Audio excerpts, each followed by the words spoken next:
Sapa from Zion Law School. All right. So let's pick up with the lecture on Freemasonry. Number three.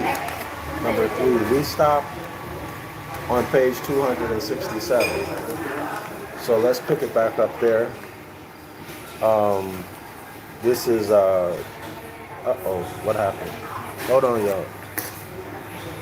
This is a phenomenal chapter. I hope y'all agree. Or phenomenal lecture, rather. So let's make it do what it do. Page 267. All right. Let me try to get myself comfortable. I just walked in here and discovered that their kitchen is closed. So, so I can't have lunch. All right, but I'll eat lunch when I get a chance. Right now, let's do this class. All right, let's do this class.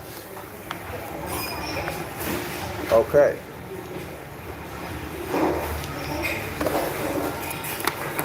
Oh, by the way,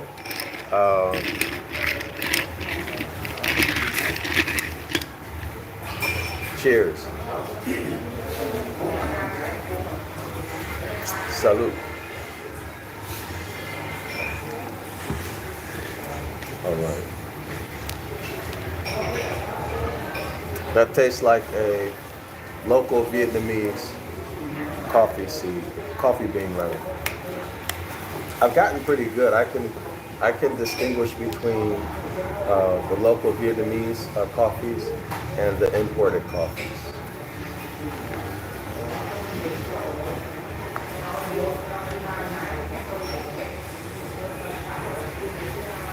All right, page 267, first paragraph.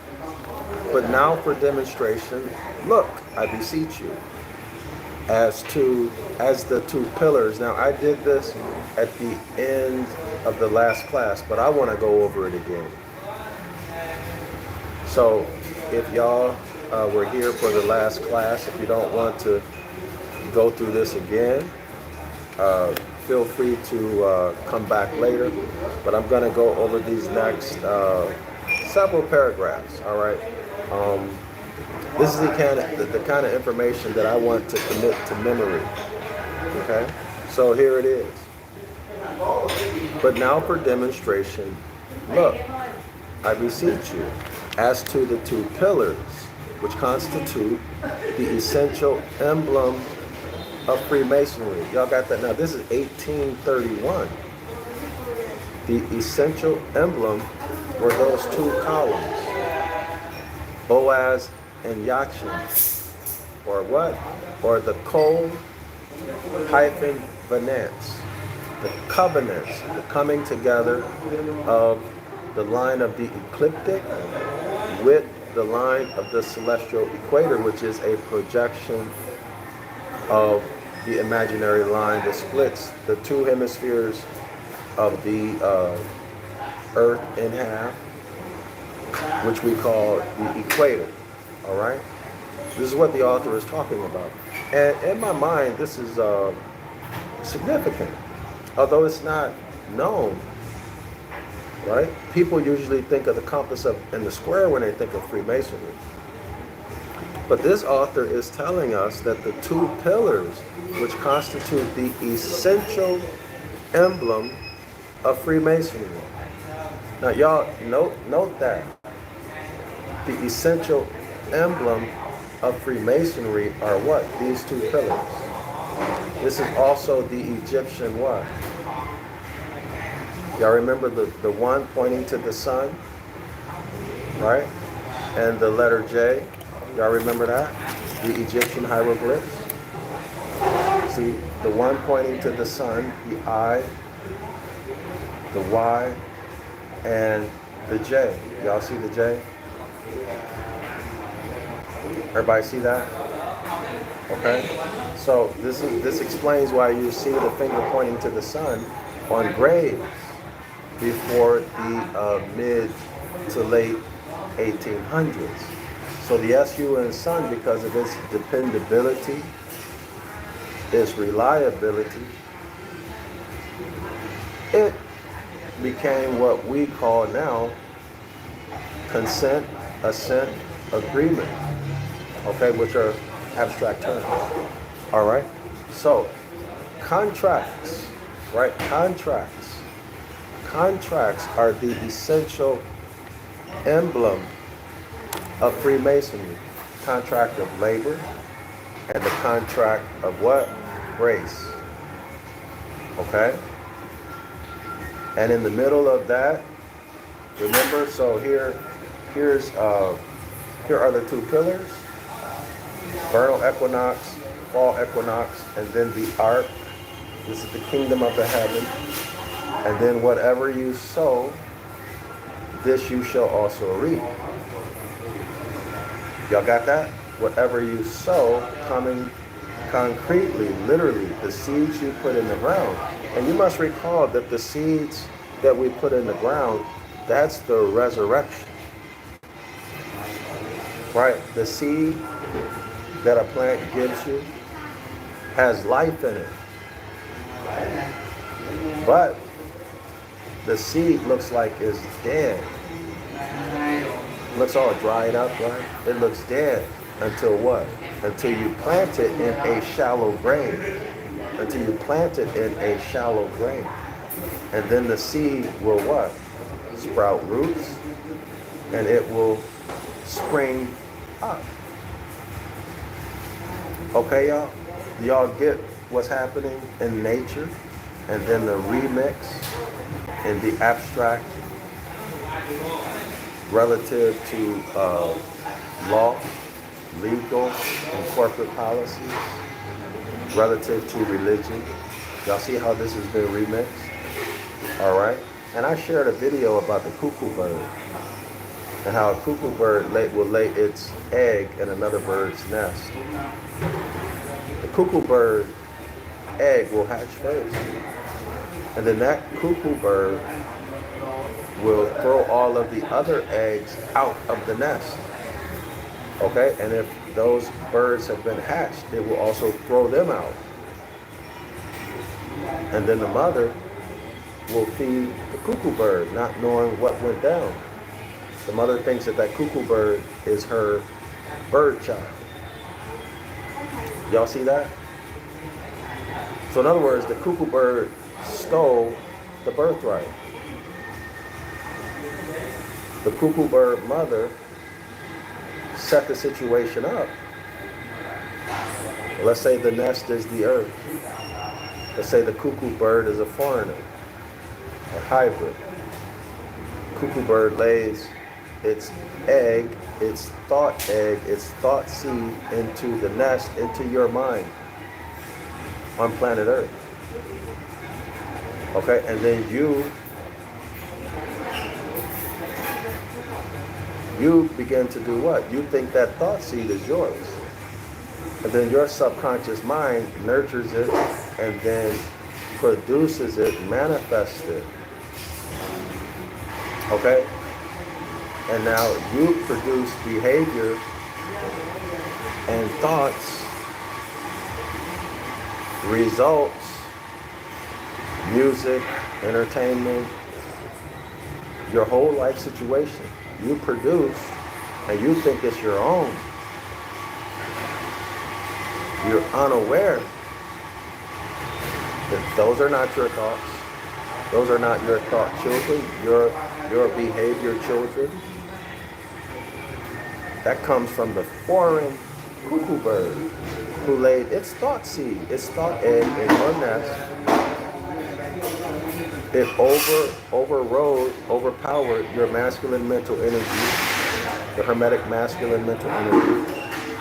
It interacted with your feminine mental energy and then produced these behaviors, habits, thoughts, outcomes that you call your life and your personality, which is always and forever changing until you exit the earth plane.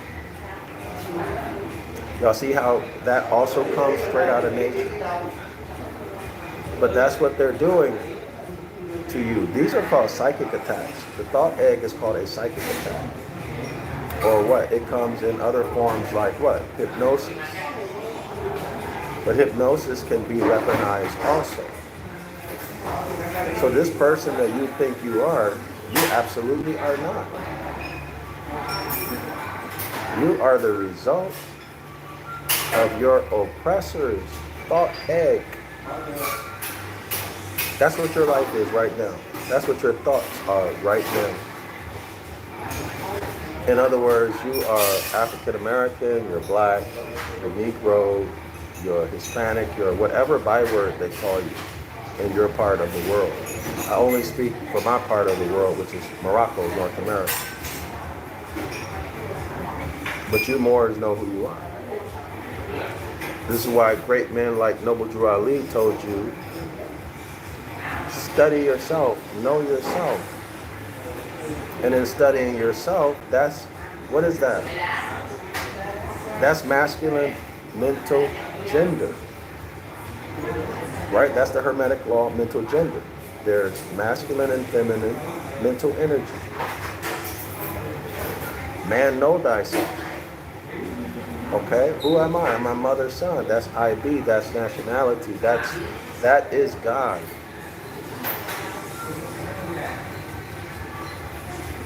That's thought made manifest from the soil. Okay, y'all? Anyway, I think I'm going too much on that. But that's my point. So get that clear in your head. All right? Whatever a man soweth, you sow in seed. That he will also reap. Associate that, connect that to the Hermetic law of mental gender. And the pillars, within the pillars, right? Vernal, spring equinox, fall, autumn equinox, kingdom of the heavens, the kingdom of God. Whatever a man soweth from springtime through the summer, right? Did you do what it takes? Okay? All the way until the fall equinox when we get in August the corn or the wheat harvest. And then in late September, September 29, we get the wine harvest. So whatever you sow, that you shall reap. And that applies to your life. All right? So y'all remember that analogy. But these contracts, nature itself, these contracts, according to this author in 1831, constitute the essential emblem of Freemasonry. All right? So what's happening here? Here's our two pillars. Fall equinox. September 30th, what? Christ is outside of the gate. Outside of what gates? The gates of the kingdom of the heaven. He's accompanied by who? Michael the archangel, who's standing at the foot of the gate, holding the gate on his shoulder. Right? So that's who is that? That's Atlas. And then he accompanies Christ down to the winter solstice, which is hell. All right, hell is so hot, it's so cold that it's hot like freezer burn. December 21, St. Thomas Day. It's where we get Hell and Tommy from. All right, y'all? And I'm just giving you, I'm just bringing things full circle for you. So from December 21, 22, the summer solstice, the sun does not cast a shadow on the sundial for the first time all year. So they say that the sun is dead. Doubting Thomas doubts whether he'll ever see the sun again. Because he noticed the problem with the shadow, with the sun casting a shadow. He noticed that it was changing around December 7th, 16th to 17th. But it was resolved at 12 midnight on December 24th, the exact beginning of December 25, when the sun cast a full 1 degree shadow on the sundial. So now Christ is resurrected, or a new Christ is born, depending on which mythology you're listening to or learning about, right? Or it is. So the sun now from December 21 is springing, ascending northward. So the sun changed directions, right? It changed directions on December 25. Now it's springing northward. When it was falling southward. And then, of course, we go back to here, which is the column, right? And this is the spring or vernal equinox, okay? This is Aries, March 21, 22. Okay, y'all? Christ is in the temple. So that's that story. So here, this is Jesus. Spring equinox is Jesus. Summer solstice, the sun is called Christ. And then in the autumn equinox, the sun is back to Jesus. Therefore, you get the sun in the spring solstice. That's Jesus Christ. That's where the name comes from. And from summer solstice to the fall, to the autumn equinox, that's where you get Christ Jesus.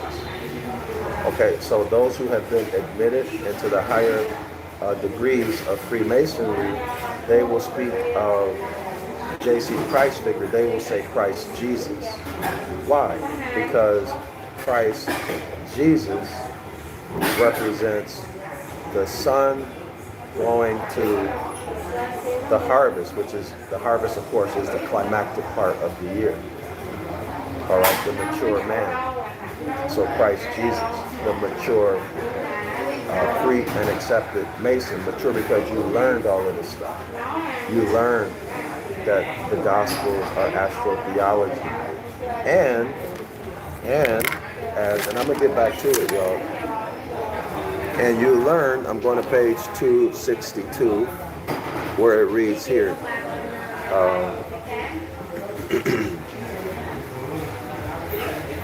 Where it reads here, and on, O-N, the never varied Egyptian name of the S-U-N sun. Y'all see that? It doesn't never vary, mean it doesn't change. It's always O-N.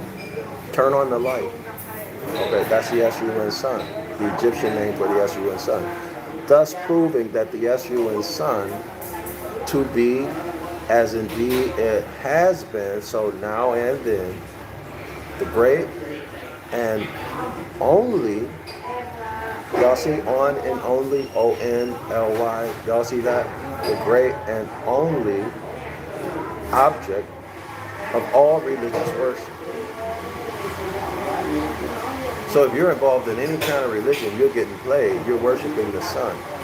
And the science, notice this, and the science of the S-U-N sun, or of astronomy, the interior and exoteric secret of Freemasonry. So in other words, when you apply the sun to any esoteric secret mystery in the Bible, in Freemasonry, across all of the religious verses, you will see that the sun is the solution.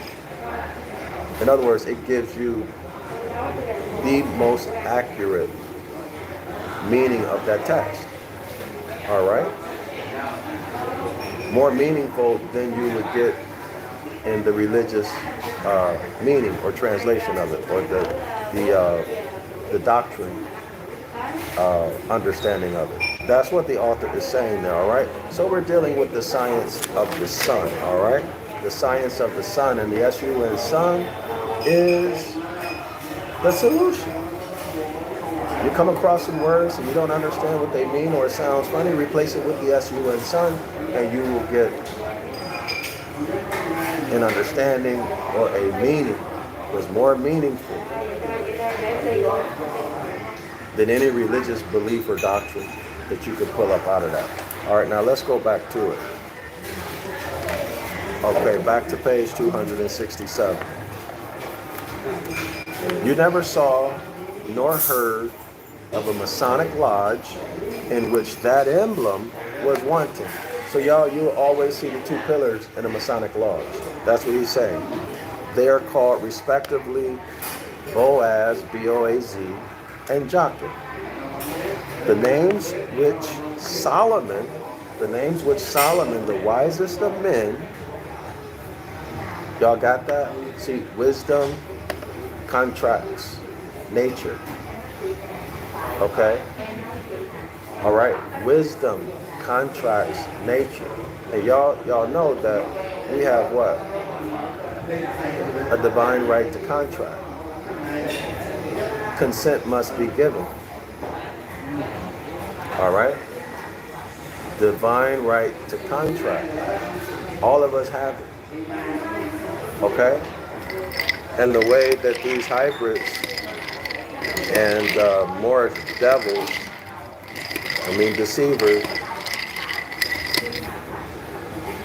the way they neutralize what they do to you so that they can last longer, rule longer, is to tell you.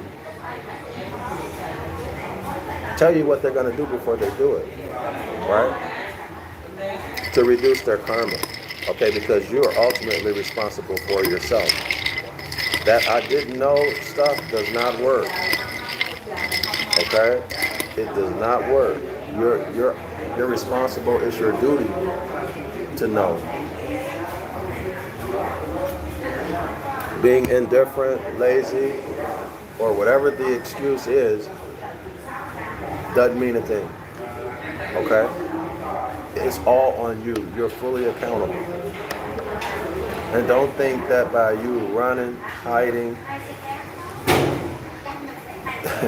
that it's not going to come down on you, or anybody's going to take it easy on you. No, it don't work like that. The way it works is that you get beat up more because you're an easy target. Okay? You're looked at as being an easy target. Defenseless, okay? There's no mercy with the hybrids and their Moorish minions. Absolutely none at all. Don't expect it, don't look for it. Unless, of course, you're such a lowlife where you're going to start selling out your own people. All right? To get the benefit. Or the relief. Anyway, that's something else. They are called respectively Boaz and Jachin,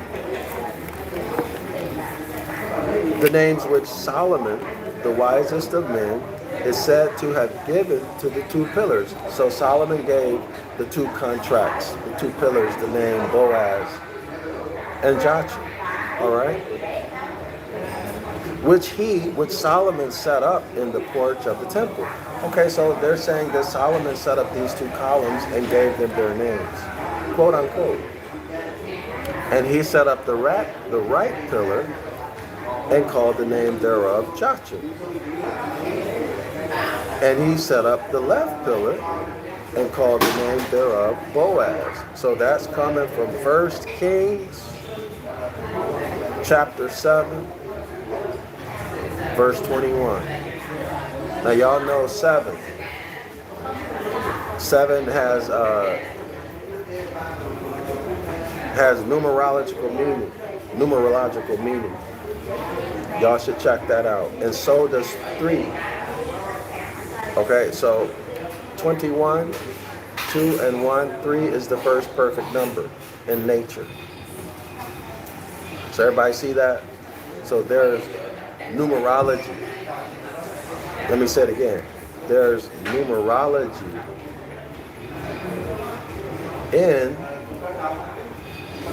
the scripture. Somebody will say, well, yeah, they didn't really, the text didn't come with chapter and verses.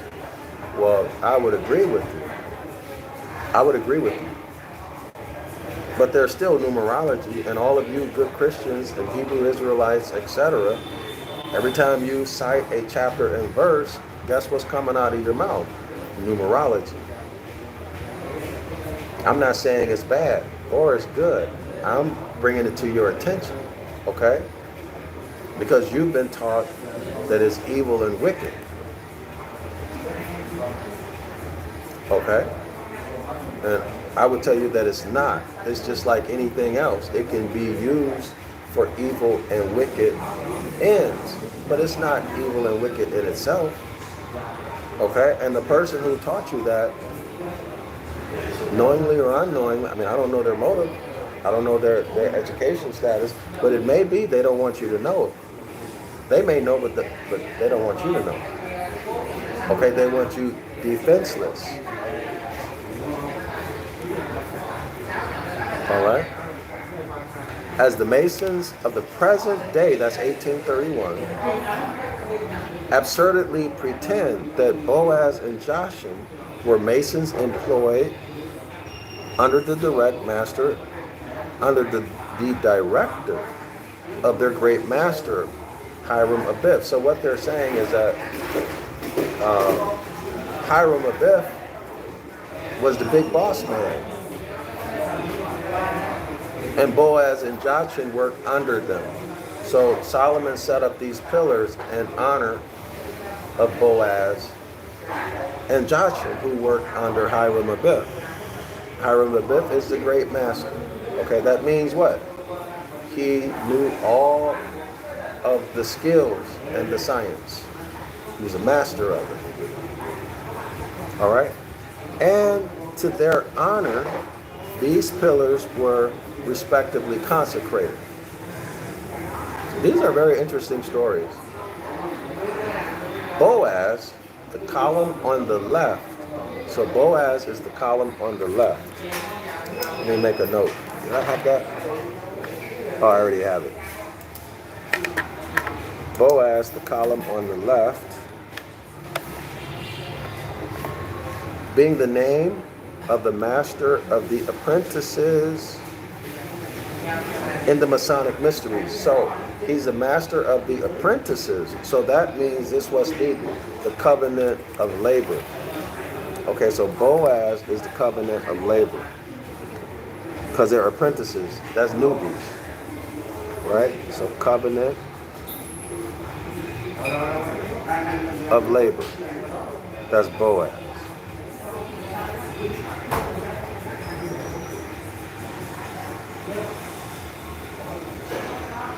All right, y'all. Jachin, the column on the right, that has to be the covenant of grace, right, y'all? Being the master of the fellow craftsmen, of the fellow Jachin, the column on the right, being the name of the master of the fellow craft masons in the same mysteries. Okay, in the same mysteries. So, for example, Freemasons is one mystery school. Let's say another mystery would be the Dionysus mystery schools, the Eleusinian mystery schools, okay, so on and so forth. So we're talking about Freemasonry now, not the other mystery schools. All right? And it continues. While Hiram Abiff, hey y'all, we are Hiram Abiff. We Moors are Hiram Abiff. While Hiram Abiff, the immortal widow's son, who is the Jesus Christ of the system. Y'all got that? So, listen, y'all. Listen.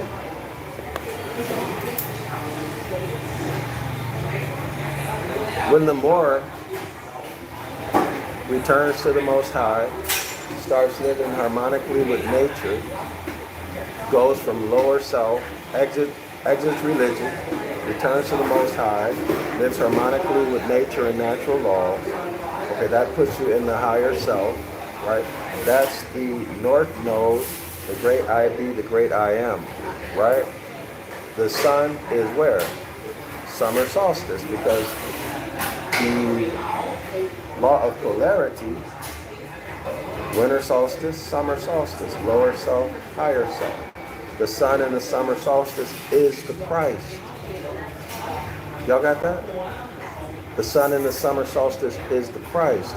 So when the lower self Moor, the nigger, the Negro, the African American, the Hispanic, Latino, whatever you're branded with in your part of the world, when you become an alchemist and you return to the Most High and you transmute, transmutation, travel up the degrees, building your character, right? That's what it all comes down to, building your character. You leave the religion, ignorant, nigga stuff behind. I'm speaking from North America point of view, y'all. Go to the higher self, right? And then what? Now you're the Christ. Hiram Habith has risen from his shallow grave, right? So you have resurrected, okay? You have resurrected yourself. Nobody else made the decision. It was your masculine mental energy that expressed the will to your subconscious mind, which is your feminine mental energy, right? Which began to become an alchemist and straighten out your crooked, wayward behavior. In other words, you got out of religion, you corrected your character, started telling the truth, stopped lying, returned to the Most High, right? Alchemy. Okay, now Hiram Abiff has been resurrected, or you resurrected yourself from your shallow grave. Now Christ has been resurrected, and now Christ, the sun going from the summer solstice to what? To the autumn equinox. Now you're Christ Jesus. You the Moor, who was once a dirty, rotten SOB. Not all of us were, but a lot of us were and are, right? I hope y'all get the significance of what's happening here. While Hiram Abiff, the immortal widow's son, who is the Jesus Christ of the system and the great object of their idolatrous veneration. Of their idolatrous veneration is honored by the consecration of a tomb. Hiram Abiff is honored by the consecration of a tomb which is placed at the north part of the sanctuary, the north gate. The north gate. Hiram Abiff gets buried in the north gate, northwest of Mexico, northwest Africa, North America.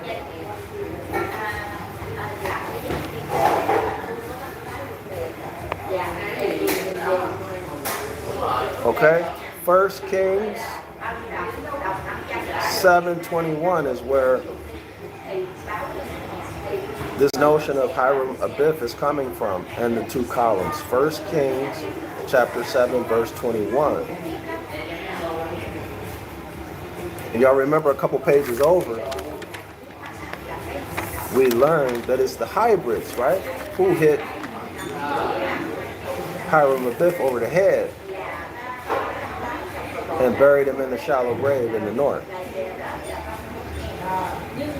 Let's see, where is that at? If I can find it just really quickly. It's in, page 255.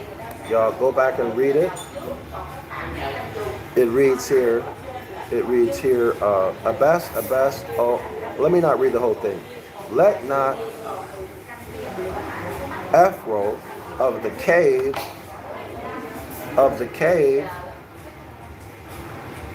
I say caveman, Paleolith, Neanderthal, Han Uman, the hybrid, the troglodyte nigger. Let not Ephro rather, it's spelled E-H-Y-R-O-H. E-H-Y-R-O-H, of the cave. Who lives in the cave, y'all? Other than the troglodyte niggers. Google search it right now. Other than the what? The Neanderthal. Google search it. other than the hybrid. Let not the hybrid, let not the Paleolithic troglodyte nigger again assault the sacred person of Hiram Abiff. Let not the hybrid assault the Moor, the immortal widow's son. Page 255.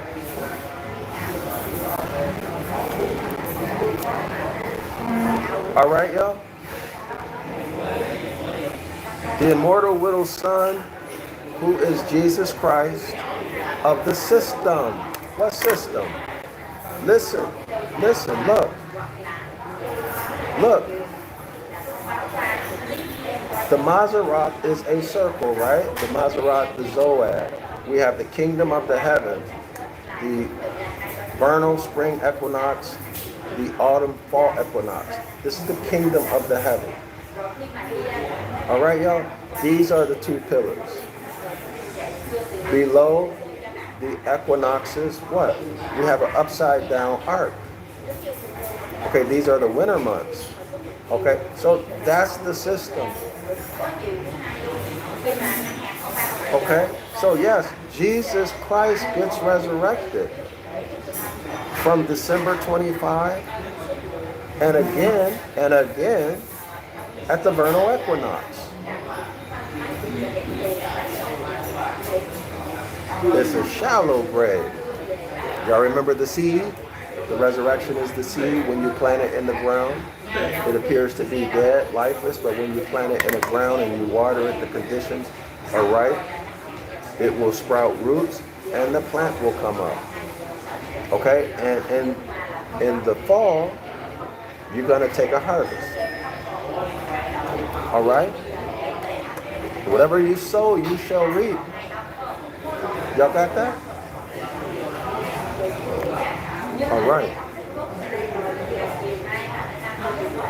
That tomb, very importantly, that tomb is in the north part of the sanctuary. The north part of the sanctuary. Well, obviously, right? Where's the sun? Where's the sun? On June 21, June 22, every year, where's the sun? At its highest point in the northern part of space.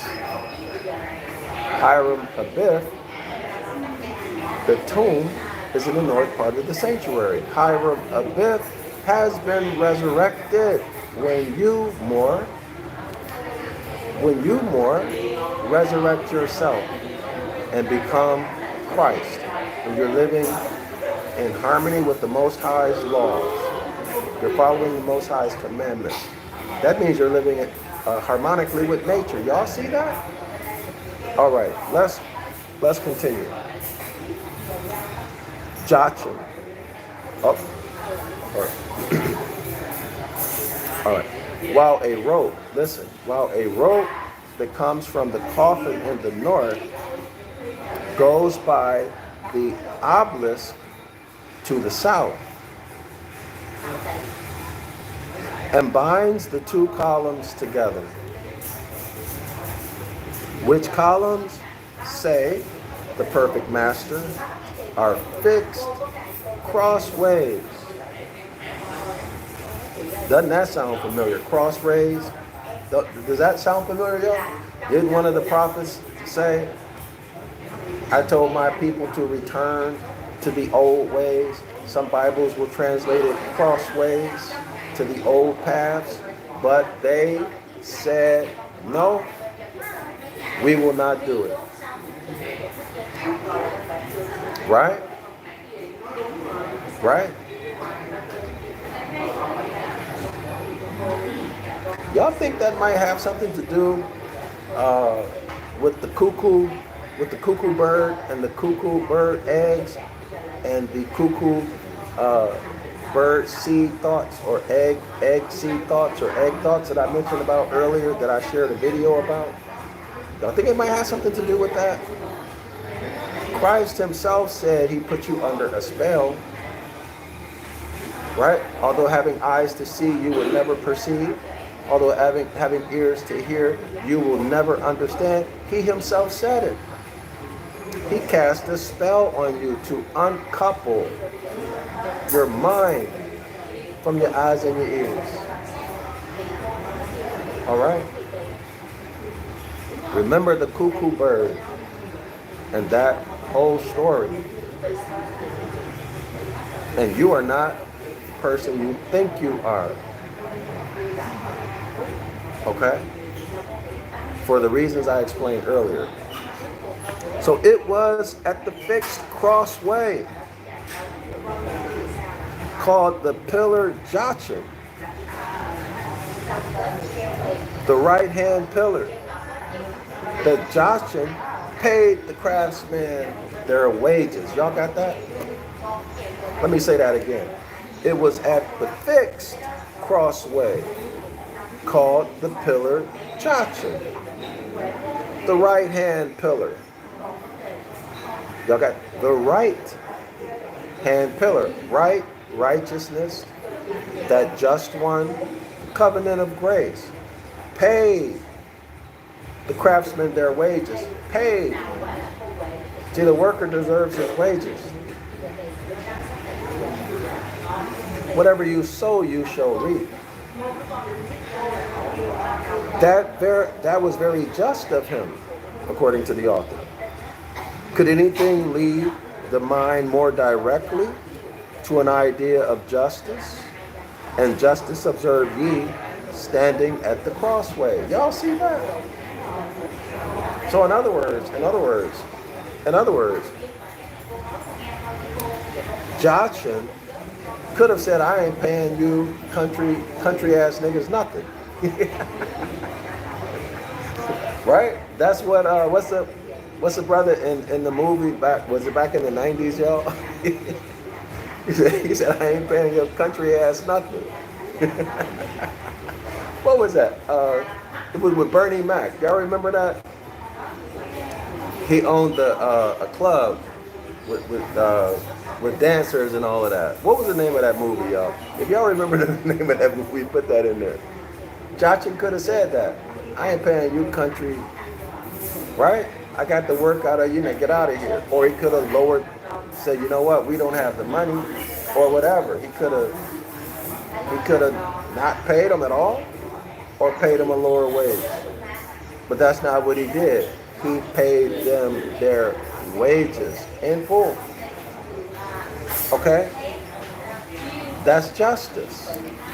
Right? 12 hours a day, 12 hours a night for everybody. Justice is the abstract remix, equity. Right? Now let's continue. And Jachin, the pillar at the crossway of justice, is the master of the fellow craftsmen. So these were experts. Okay? These were men who knew, one, that the Gospels are astrotheology. Two, they were masters of their craft.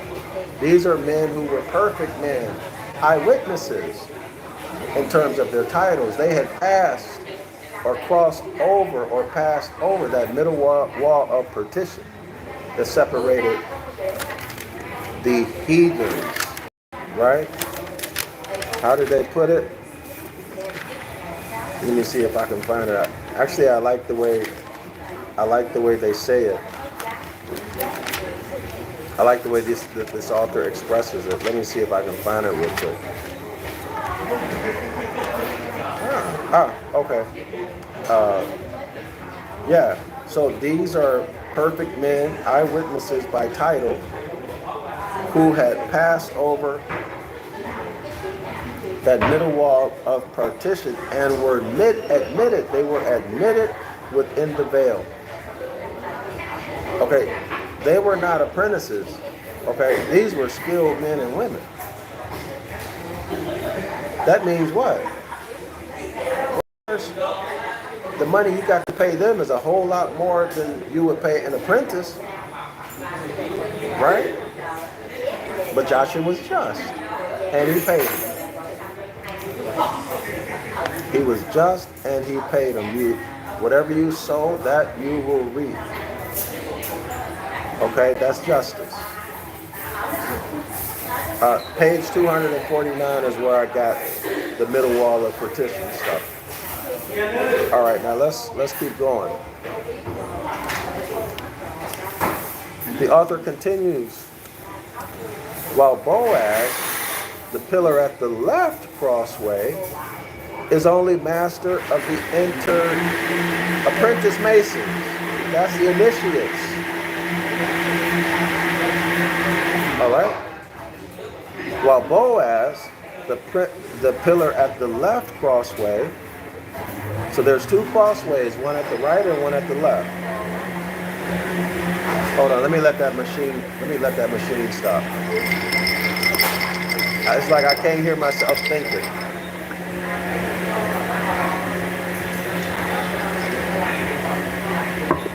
Give me 1 second, y'all. I'll be right with you. Be patient. All right. So here we are. While Boaz, the pillar at the left crossway, is only master of the entered apprentice masons. Those are the new initiates. They don't know nothing about nothing. All right, they don't know that the Gospels are only astrotheology. They don't know that yet. They believe that the Gospels, word for word, is the Word of God. That Jesus is God. Or Jesus is the Son of God. They believe all the religious doctrine. All right?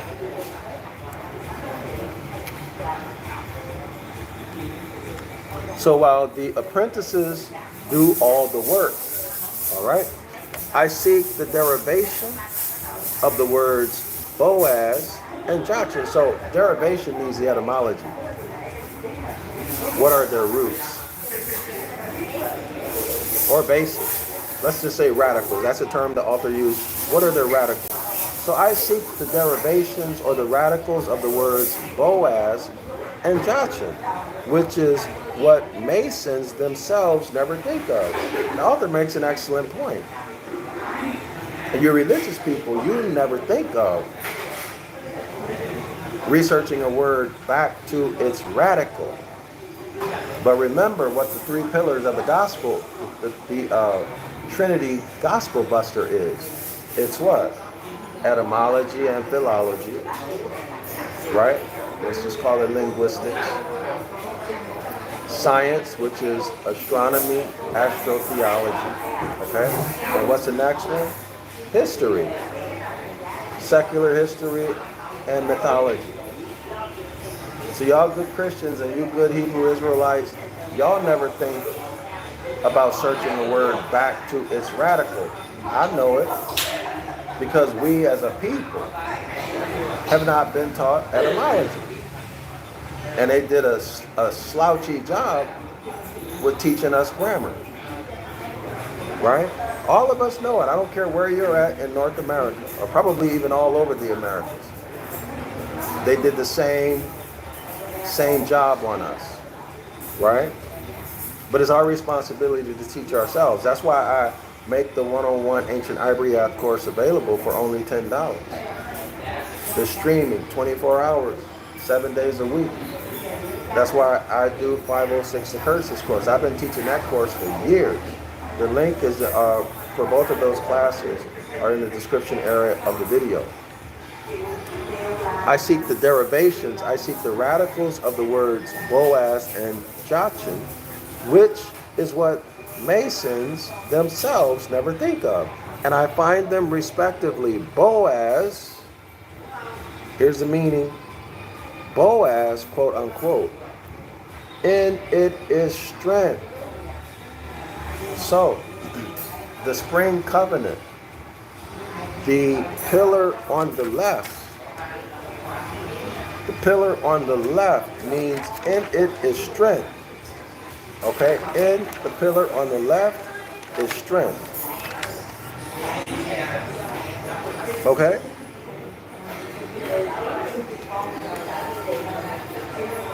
All right, and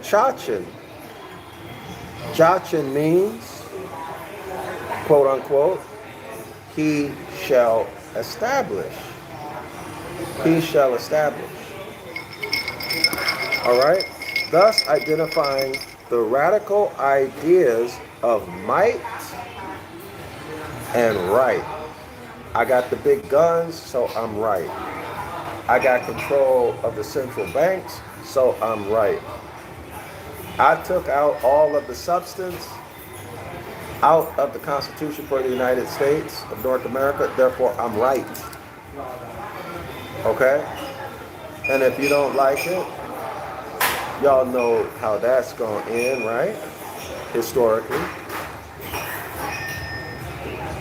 Don't forget, it's Freemasons who are leading all of these, or the leadership of all of these institutions.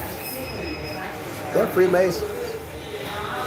But you must remember that that Masonry was hijacked by the hybrids and renegade Moors, dastardly, dirty, renegade Moors. All right, y'all? So in it is strength, and Joachim he shall establish, thus identifying the radical ideas of might and right, strength and justice. Look at how the West operates, how they get down. Also in the Islamic countries, in other words, all the religions, all the religious countries, all the religious people. All right, y'all ever come across a Hebrew or Christian pastor, imam, Moshe, whatever they call them, general, whatever they call themselves, right? They got the truth. They got what's the word they like to use? The discernment. And then how they bully you, ostracize you if you disagree or do something they don't like. See, might is right. Strength and justice, okay? All right? I look again at the Masonic insignia, and I see that these two pillars, which the perfect master has told me, are two crossways, and which I have told him signify might and right, are adorned by an arc of cloud, which seems to rest upon them. So now you have two columns, y'all. Y'all ever notice in architecture there's a pyramid at the top? There's a pyramid like this, and then there's two columns at the bottom. Maybe if I can do like, well, that ain't good. But do y'all see the pyramid and then the two columns? Can y'all see it? I can't really get my hand like that, but do y'all see it? The pyramid and then the two columns. But the clouds on top of the pillars. All right? There are then cloudy pillars. And I learned that I am to look for them in the clouds and through the clouds. They are the pillars of heaven, supporting the vaulty arc, the starry sky, right? So high above our heads. And that arc only is the royal arc. That's a degree, right? Royal Arc Masonry. In which the King of Heaven, that's the S-U-N Sun, reigns through the summer months, commencing with the vernal equinox in spring, where Boaz, the master of the entered apprentices, the new initiates, right, sets his men to work in cultivating the earth, and ending at the autumn equinox, the 29th of September, where Joachim, the master of the fellow craft masons, pays the men their wages by giving them fruits of the earth. Fruits of the earth, that's substance, that ain't fiat, right? Fruits of the earth, substance. Substance. So was it gold and silver? the fruits of the earth, or was it vegetation? I can almost assure you that it was probably a mix of both, right? Probably a mix of both.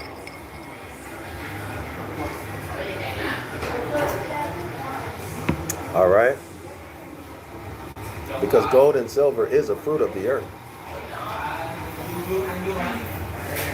And these two equinoctial points, when the days and nights are of equal length, that's 12 hours a day, 12 hours a night, as they are on the 25th of March.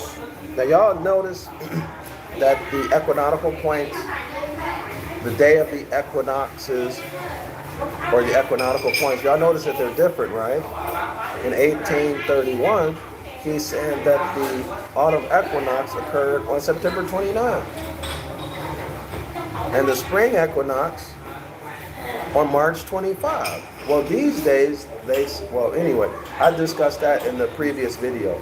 The video before this one, so I'm not going to go over it again. And the 29th, so, and these two equinoctial points, when the days and nights are of an equal length, as they are on the 25th of March and the 29th of September, are called pillars. Because the great semicircle or upper hemisphere doeth seem to rest upon them, as they are expressly called by Job in chapter 36, quote unquote, the pillars of heaven. So there is what appears to be symmetry or agreement between Solomon and Job. Job 36, the pillars of heaven, standing until the day and night come to an end, which is manifestly an ecliptical or abbreviated sentence, of which, so it's a condensed sentence, of which the sense filled up, or the full sentence, or the uncondensed, or the unabbreviated sentence is the pillars of heaven standing at the point where the inequality of the length of day and night is at its end. Okay? So that would be the day just before the fall equinox, and the day, let me repeat that. The day before the vernal or spring equinox, right? And then on the spring or vernal equinox, the day is going to be 12 hours a day, 12 hours a night. But then with the fall, the inequality is going to be from summer solstice falling. Okay, so that it'll be the day before the autumn equinox. There's inequality. Okay, y'all? That's what he's saying. Trying to get myself comfortable. Let's see.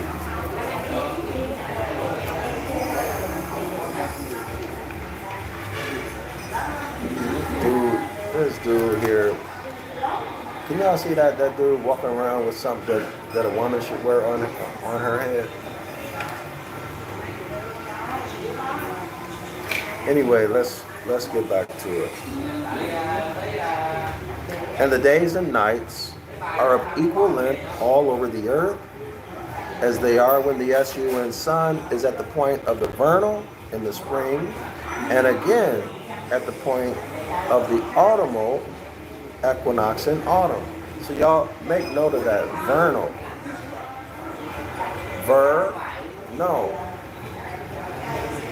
Vernal equinox.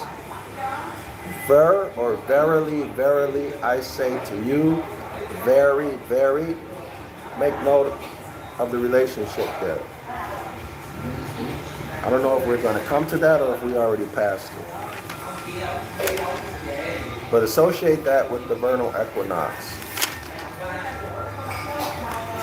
Hold on. I don't know if that's something we're coming to or if we already passed it. Anyway, let's keep it going. Where am I?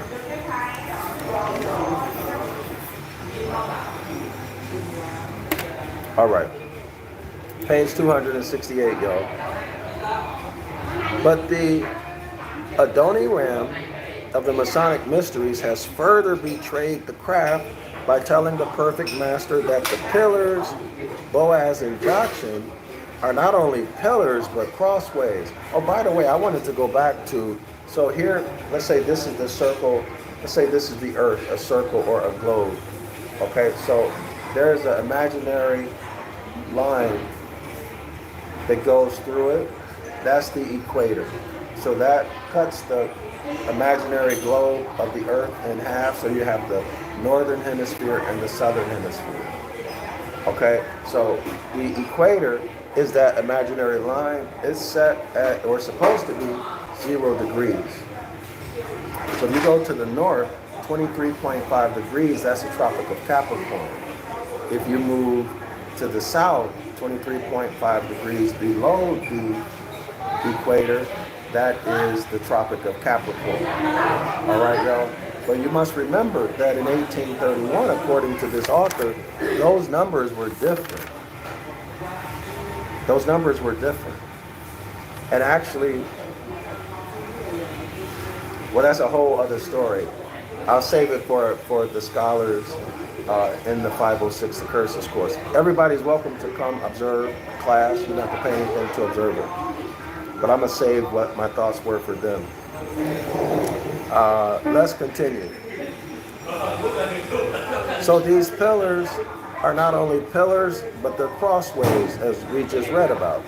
Now, in the name of God, in the name of Hercules, in the name of Apollo, y'all see what you Hebrew Israelites and Christians are dealing with? Apollo, Hercules, Zeus, Jupiter, all of these are your gods. And you've been trained to believe that these are demonic, but yet they got you praying to them. This is the character of your religious leaders. That's what they're doing to you. I'm telling you the truth. As you have seen, I didn't make any of this up. If y'all been following my work, you saw it for yourself. If you haven't, go back and watch all these videos. Or read the book. Okay? Up to you. Or do both. All right? Now, in the name of God, in the name of Apollo, what are the crossroads? But two ways of which the one crosses the other. Celestial equator, ecliptic. Right? 23.5 degrees south, 0 degrees. Okay, the crossroads. Y'all see it? I told my people to return to the old path, to the crossroads, but y'all said I won't do it. I ask no more for your credulity. In other words, I don't need you to be stupid or pretend like you're stupid.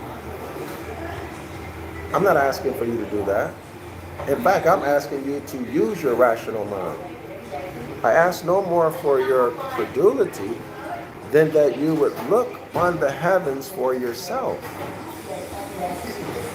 or on those representations of the heaven and the earth, and then try to deny, if you can, that these crosswords, Boaz and Jachin, are in the vernal and equinoctial points, at which the line of the ecliptic crosses the line of the equator. Here's the equator, 0 degrees. Here it is, y'all. Here's the equator on Earth, projected out into space. It becomes a celestial equator. Here's the apparent path of the sun, which is 23.5 degrees north, according to modern astrology. Where is the crossroads? It's right here. Y'all see that? This is the sun passing over. Let me do it this way. This is the sun passing over. Passing over. This is the Passover. This is Easter. The sun passing over. Passover for the Jews. The sun passing over the celestial equator. 0 degrees, 23.5 degrees. The ecliptic, the apparent pathway of the sun. The sun is passing over. This is Easter. Okay, this is Easter or the resurrection, the Lord's evening meal, the memorial. This is Passover. Okay? It's a different story in the fall because now the sun is what? The sun is, this is the celestial equator, 0 degrees. This is the apparent path of the sun. This is the sun. It's doing what? Crossing below, Christ crucified. The vernal, the fall equinox, Christ crucified. Y'all see it? This is the crossway. All right? This is the crossway. So what do you have? You have a crossway at the covenant of work, covenant of labor. Whatever you sow, you will also reap. And then you have another crossway at the covenant of grace. Whatever you sow, right? Whatever you sow, you will reap. All right, whatever you sow from the springtime,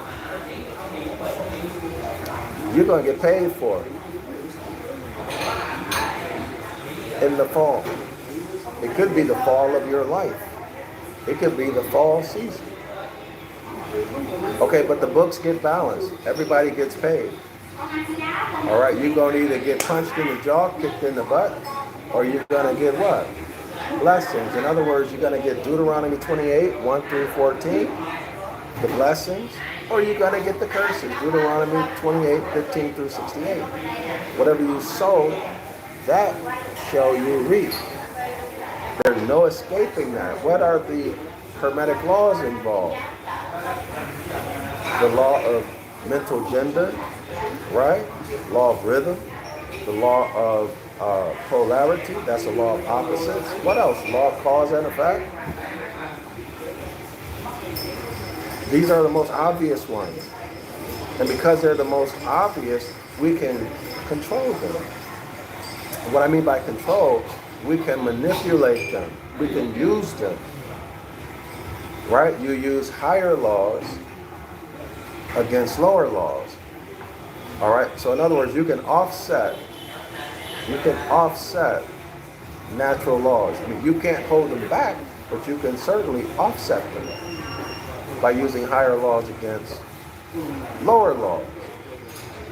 All right? As it says in the book, you are the servant at the level of the higher laws, but you're the master at the level of the lower laws.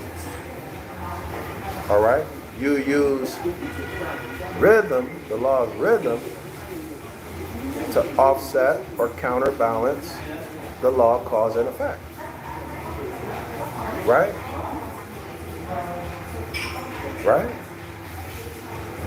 But then the big one, the law of mental gender, you better get that together.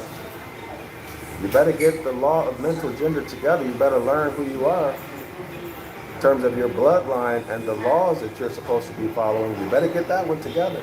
Remember the story about the cuckoo's egg.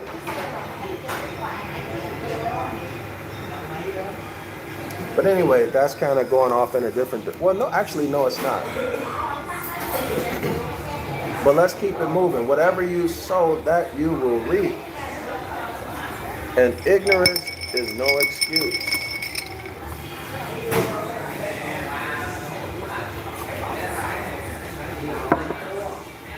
It's no excuse.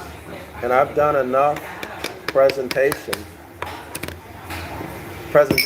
of the Hermetic laws where I think I've made it easy to understand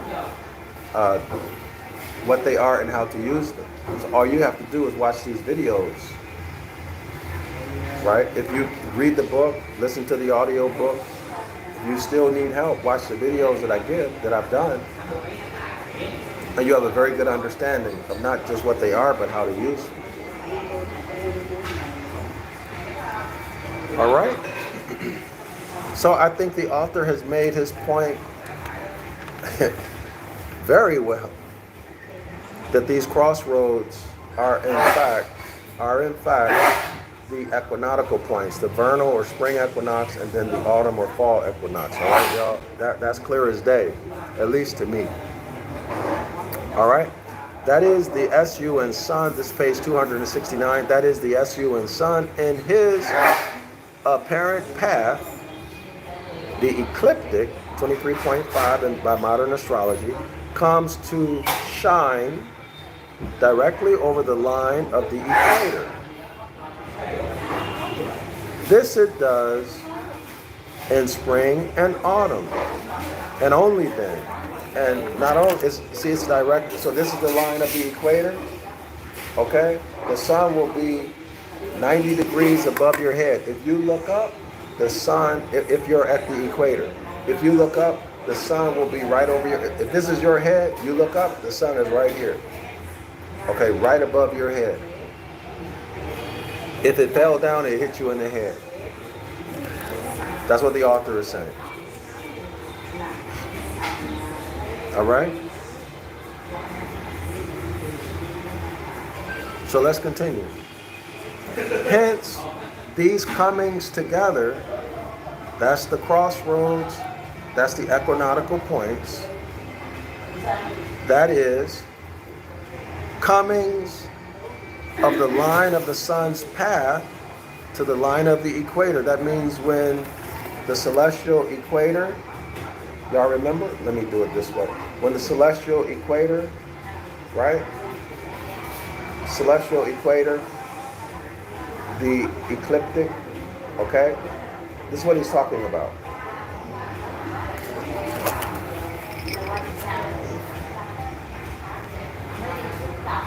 Hence these comings together, these crossroads, the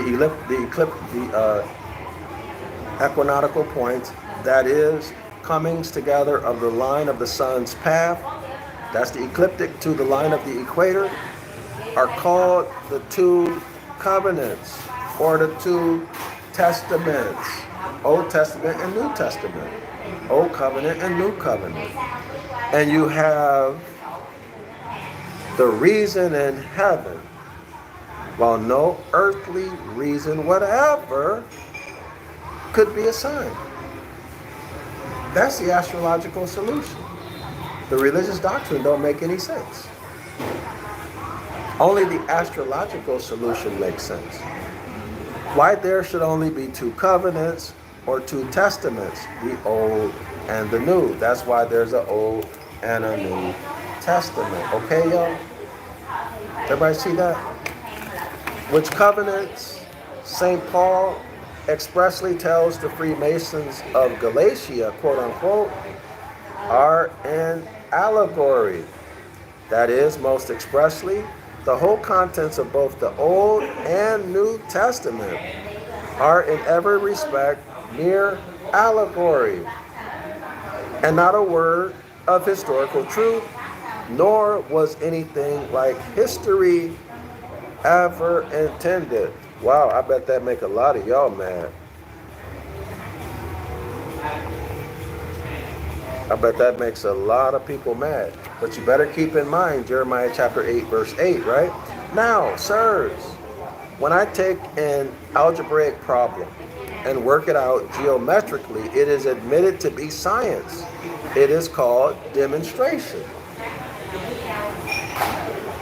If then I take the terms of an admitted allegory and find them answering in every respect whatever to their solution in the visible phenomena of nature, is not that demonstration?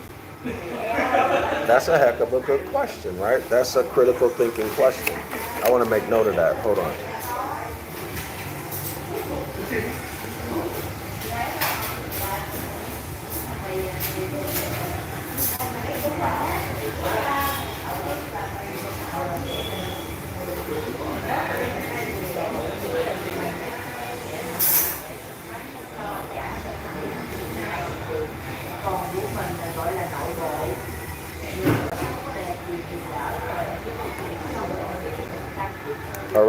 All right. Oh, hold on.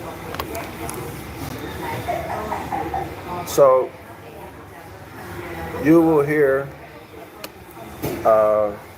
some people counter that with by saying that the stars, that the history or everything is recorded in the stars. Unfortunately, the author does not address that. Okay.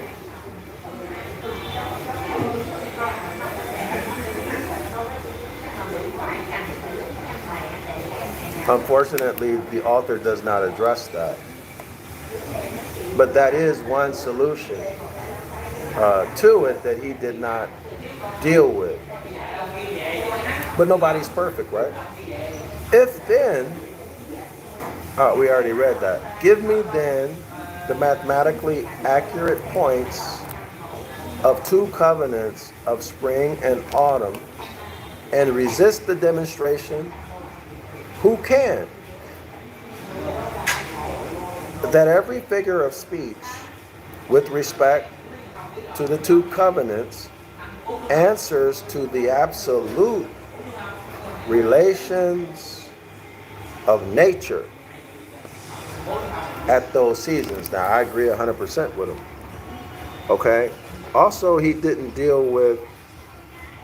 not deal with culture, y'all.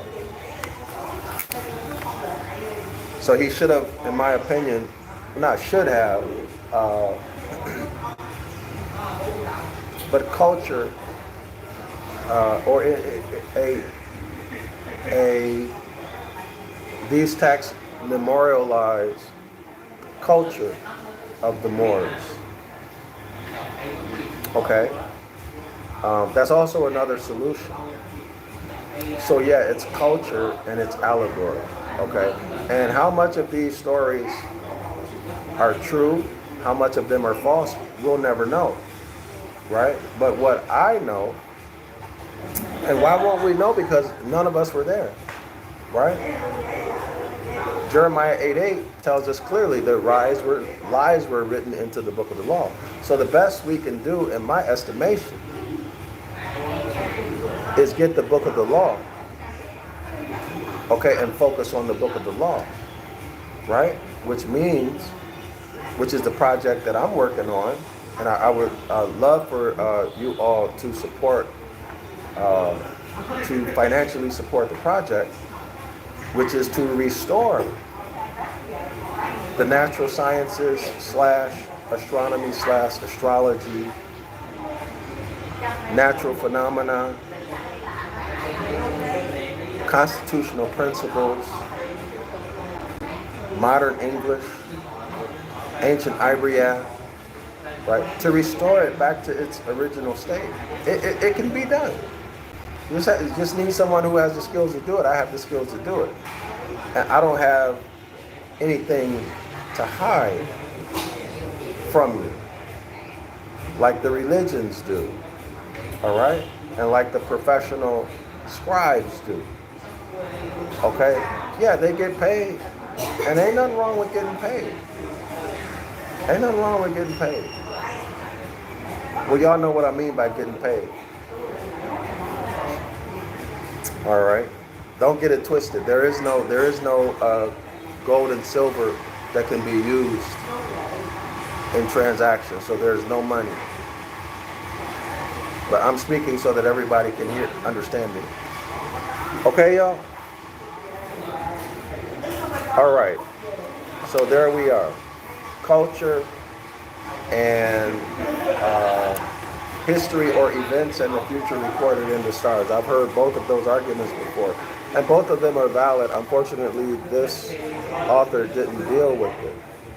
Okay? But now, let's look at what he's talking about. Spring and autumn. He says, give me the mathematically accurate point. So he's going to now compare nature, right, with the equinoctial points. So in the first column, let me show y'all.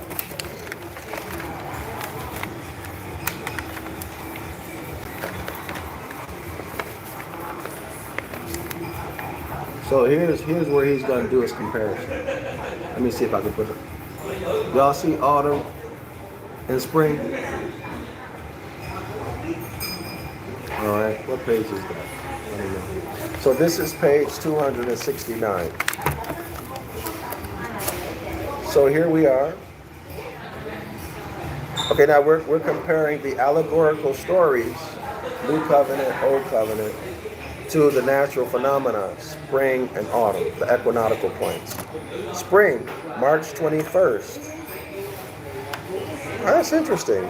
On page 268, he has March 25. So spring, March 21, that's consistent with modern astrologists' date for the spring equinox. Spring, March 21, at 21 minutes after 8 in the morning.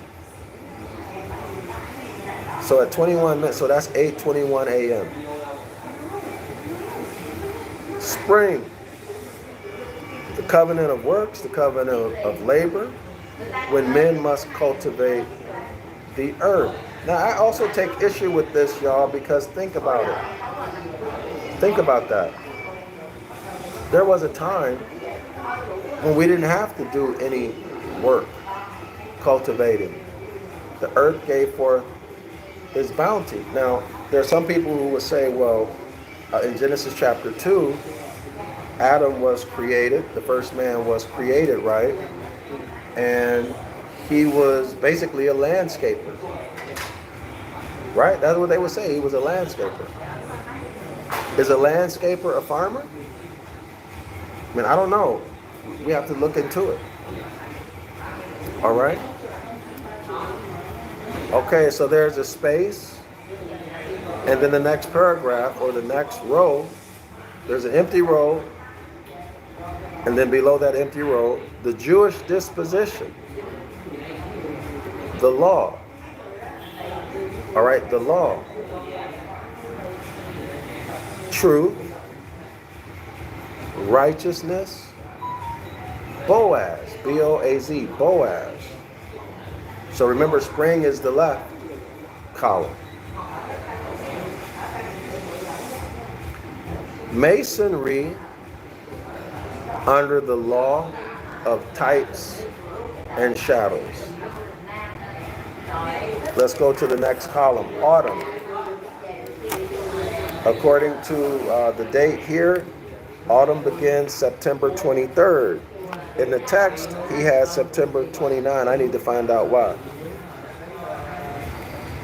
September 23rd at 46 minutes after 7 in the afternoon.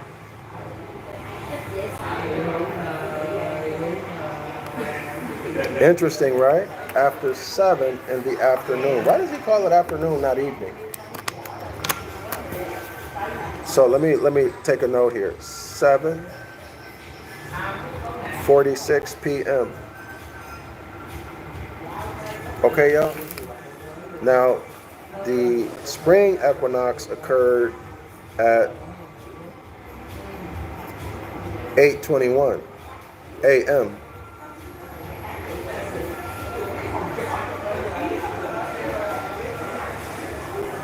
According to his calculations, wherever he got it from. Okay, so autumn, the covenant of grace, right? When they are to enjoy the fruits of their labor. Whatever you sow, that you shall also reap. The Christian dispensation, the gospel. So autumn is the gospel. Mercy, covenant of mercy, the covenant of grace, the covenant of peace, right? That's Shalom, right? Chachin, that's the pillar on the right. Masonry, under the law of grace and truth. Y'all got that? Hence it is that in the gospel covenant, that is, at the autumn equinox, when all the great ends, I like this part. When all the great ends for which the year exists are annexed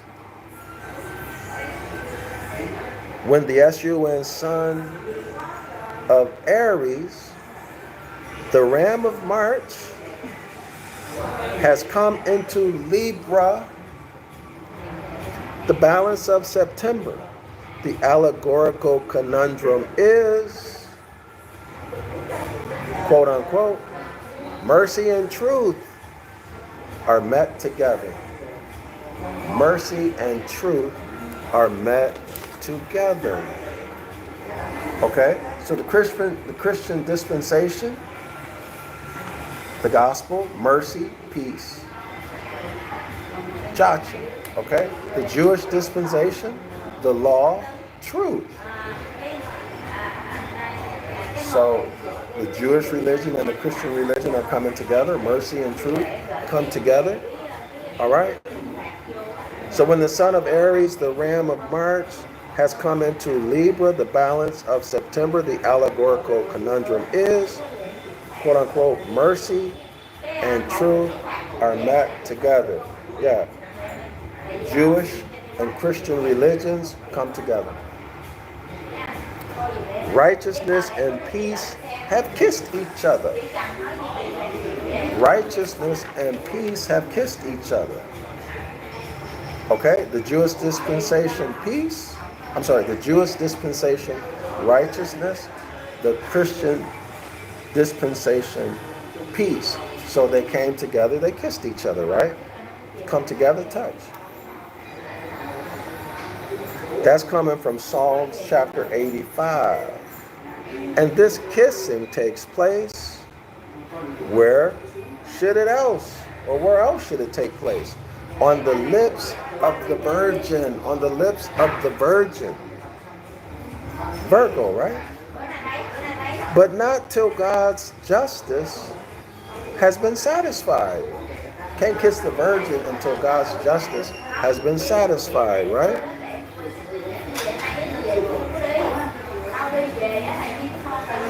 And how can God's justice be satisfied but by the SUN sons going a little bit further than the Virgin of August and putting himself into the scales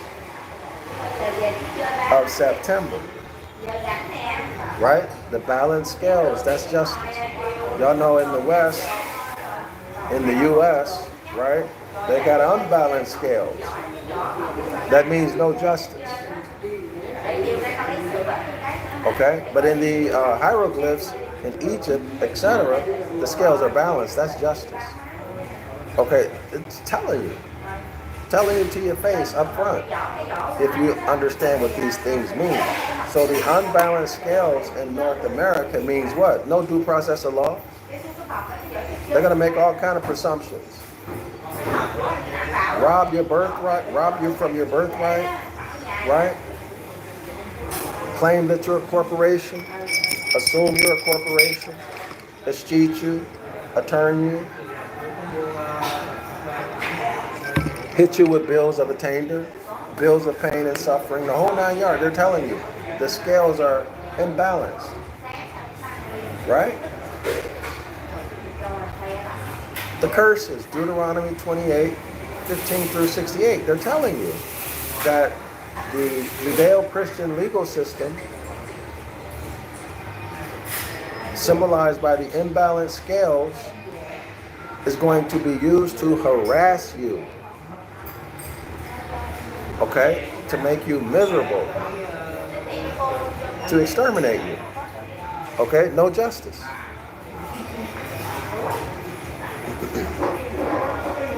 All right? And out of these scales, he, that's the SUN son, will not get. And that justice, therefore, will not be satisfied without a crucifixion. See, Christ must be crucified for justice to take place. For in those scales of justice is the crossway, Jachin, where the line of the ecliptic crosses the equator. All right, Christ must be crucified. The sun must cross below the celestial equator. It must, by natural law. All right? And that's justice. That just one. Okay? That just one, the S-U-N Son, Jesus in religion, must fall below, must cross below the celestial equator. Right? Why? Because it has to go through each of the 12 signs of the Zodiac, according to law. All right? As you read in the allegorical gospel, quote unquote, now there stood by the cross of Jesus Mary, Virgo, his mother. Now there stood by the cross of Jesus in the scales of justice Virgo, his mother, right? Righteousness and truth kiss. Mercy and truth come together. Righteousness and peace have kissed each other. In the Christian iconography, the Christian paintings, you will see Jesus crucified and his mother Mary standing at the base of the cross. That's what it represents, what we're talking about now. That is purely astrological. His mother Mary is Virgo. Okay, mercy and truth have come together. Righteousness and peace have kissed. Right? Where? Kiss the lips of Virgo, the constellation Virgo, who is Mary. Nobody ever argues that. Virgo is the Virgin Mother Mary, Isis, etc. Okay? Let's continue. Eternal God. And does she not stand there still? Can the clergy say that I did this? Absolutely not. It's an astrological fact. The author had nothing to do with it. He's just describing the natural phenomena to you. Why do they shake their gory locks at me? Why are you mad at me? I'm just telling you what everybody can see in the heavens, if they know what they're looking at. I'm just explaining what these allegorical stories mean, showing that they match, showing that the allegory is not about a man named Jesus or anybody else who ever lived, but it's only about astrology, astronomy, right? The science of the stars, the natural sciences, all right? Period. Don't get mad at me. Don't be looking at me like I'm crazy. Or don't be looking at me like you crazy. But see here stands the Virgin of August by the side of the cross of September. Again, Jesus crucified, and then his mother Mary standing at the base of the cross, right? That is the sun in September crossing the celestial equator, right? So that's Libra. And as it says here, in August, that's Mary. That's Virgo. Okay? But see here stands the Virgin of August by the side of the cross of September. What? And say, my barbarous persecutors, do I make nothing but an allegory of that awful display of the divine attribute when God, when Apollo, when Hercules, when Zeus, when Odin, Woden, goat, when Amun, a man, okay, to satisfy his own justice, vouchsafed to be crucified. Sorry, y'all, I don't know that word. I need to, let me make a note of this. I had to look this word up. I don't think I've ever, well, I saw this before, but I don't remember because I did this book before. This is the second video series on this book.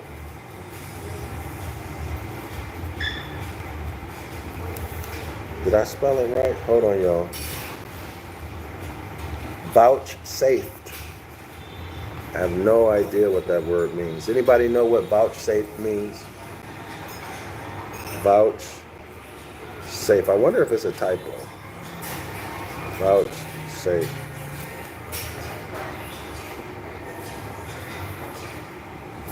All right. And do I make nothing more of mercy and truth meeting together than a mere allegory of what happens every autumn of our lives? No, nothing more, but I do with my Bible what my persecutors do not do with theirs. I know the answer to that. I'll read it and understand what I read. Okay? I read it. Now, how many of you devils just had a thought that the author is arrogant? Or that me, the presenter, is arrogant because of what I just read? See, you got a bad heart if you're thinking that. All right? You are inclined toward negativity and destruction. Now, I know I'm talking to a lot of y'all.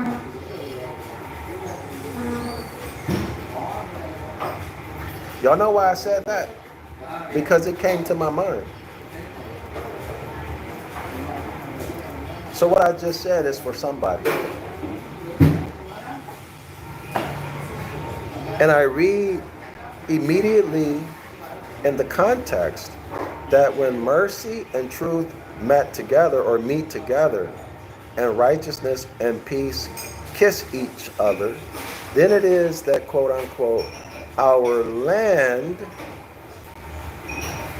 doeth yield her increase. Well, if that ain't the harvest, what is that? What else could it be? But also remember, the meaning of land also includes more. And the Most High says what, y'all? In Deuteronomy, I think it's 30. What does he say? He says that when my people return to me, or when you return to me, I'm going to do what? Give you more wealth and riches than I gave your ancestors.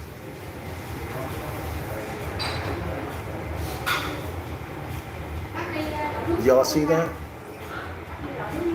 That when mercy and truth meet together and righteousness and peace kiss each other, when the lower self, Negro, nigga, or wherever they call you in your part of the world, when you resurrect yourself, when you become an alchemist, when you become Christ, right?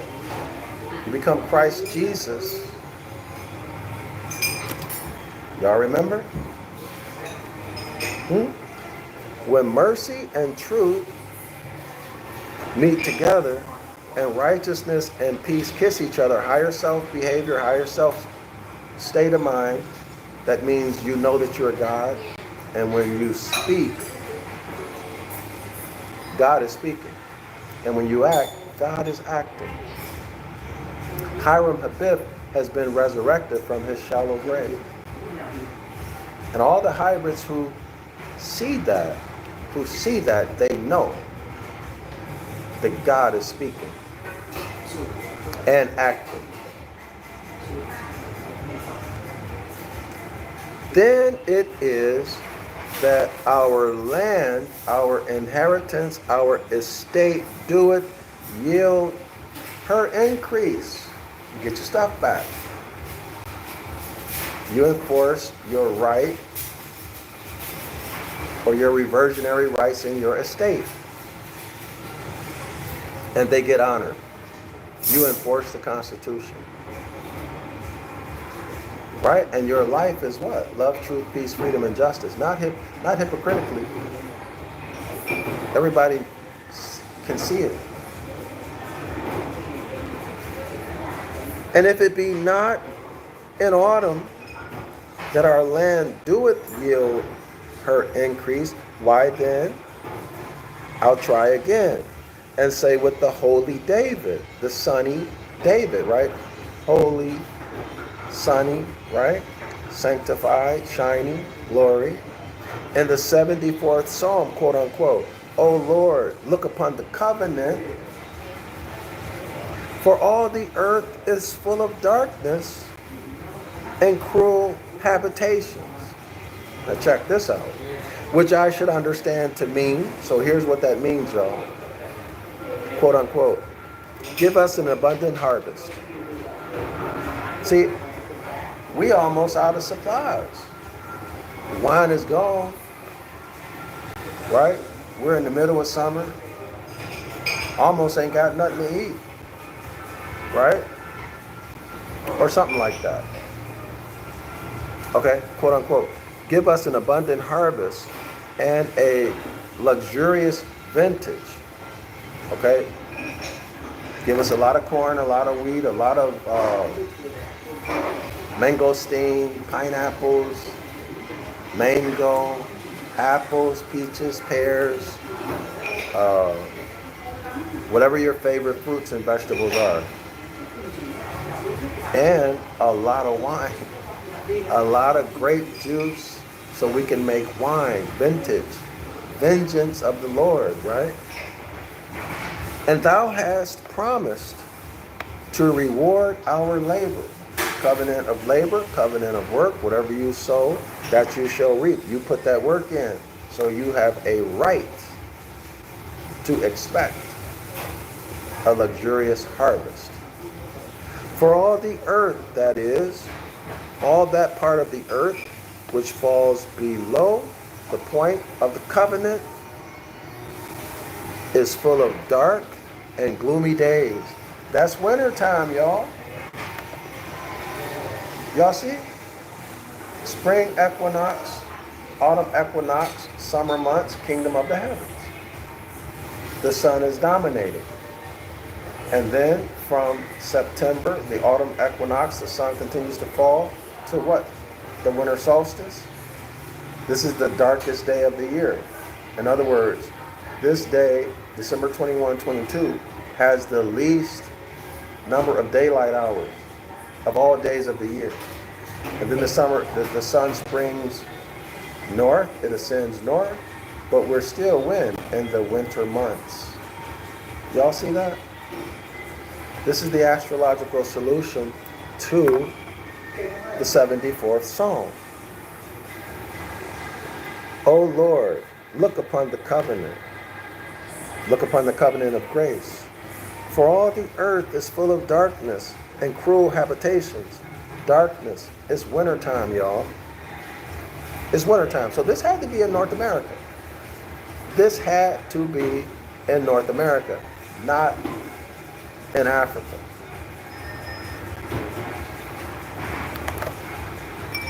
Not in Africa. They don't have winter. They got wet and dry seasons. Okay? North America. 4 distinctive seasons: winter, summer, spring, and fall. I hope everyone can see that. Hope you can see that. Your notion of the location of the promised land is completely off.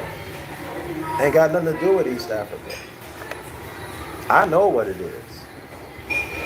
In fact, I did a video, the location of the promised land according to Moses. Quote unquote, the 74th Psalm, O Lord, look upon the covenant. That's the covenant of grace, y'all. For all the earth is full of darkness and cruel habitations. It's dark, it's cold. Which, that's the end quote, the author continues, which I should understand to mean, quote unquote, give us an abundant harvest and a luxurious vintage, as thou hast promised to reward our labor. Whatever you sow, that you shall reap. For all the earth, that is, all the part of the earth which falls below the point of the covenant, is full of dark and gloomy days. That's winter time, y'all. Begins what? Astrologically, begins in October and ends just before the vernal, one day before the vernal or spring equinox. and all the celestial mansions, that's the 12 zodiac signs. Then over it are cruel habitations. Y'all got that? All right.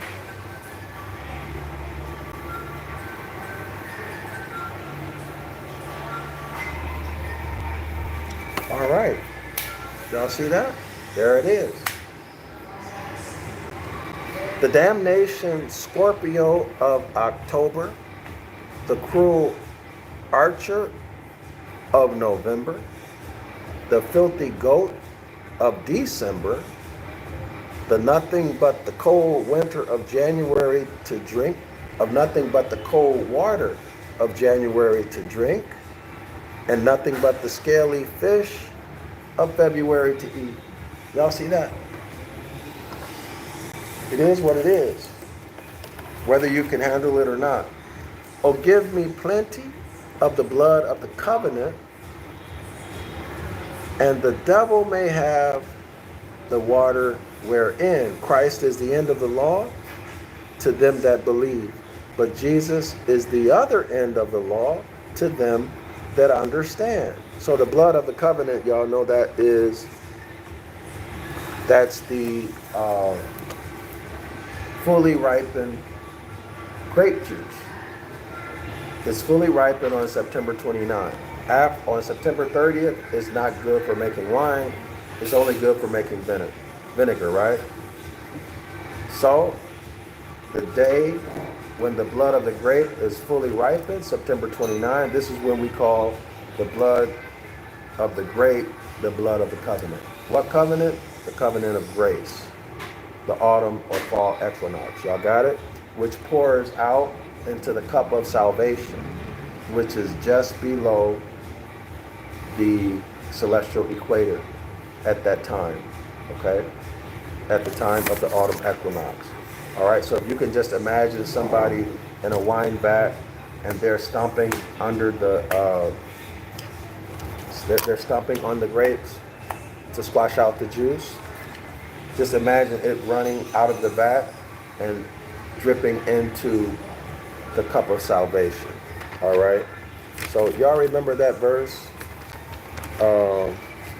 about the trampling upon the, is it trampling on the blood of Christ? Let me see. Hold on, y'all. Let me see if I can find that.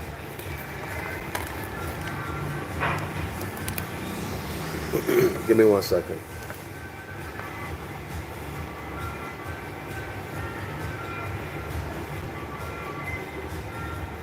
You know, it's funny how when you're interested in something, you think that everybody else should be interested in it. I just don't see how anybody could stand to miss these presentations that I'm doing.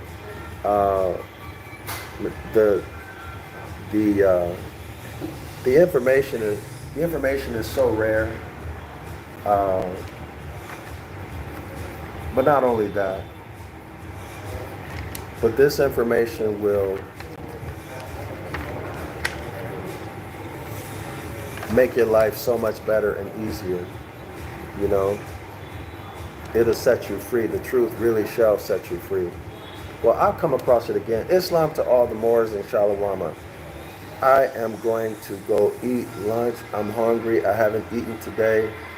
What time is it, my time? Yeah, it's 4 o'clock. I haven't eaten.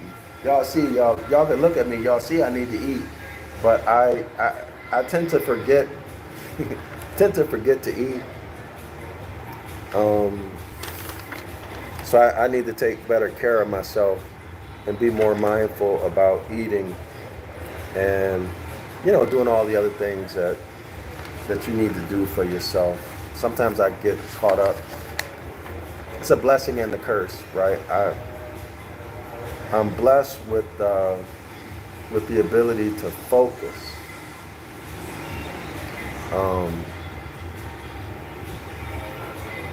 But it's something I really need to manage. All right, y'all. So thanks for your support. Thanks everybody for being here with me today. If you have bought my books, if you have subscribed to the one-on-one Ancient Ibaryath class, I want to say thank you, much gratitude. I appreciate that. It makes me feel good. But it's also excellent for you. You get much more from it than I do. Trust me on that. And everybody's welcome to come on Saturday at 10 a.m. Eastern Standard Time. The links to everything. Oh, if you want to contribute to the project, to write the Book of the Law in modern English and Ancient Ibaryath, and to restore the astrological sciences, the natural law, the Hermetic laws, and the constitutional principles, etc., etc. I list those things out in the description area of the video. Please feel free to send in your financial donation. I appreciate it. Islam to all the Moors, and Shalom.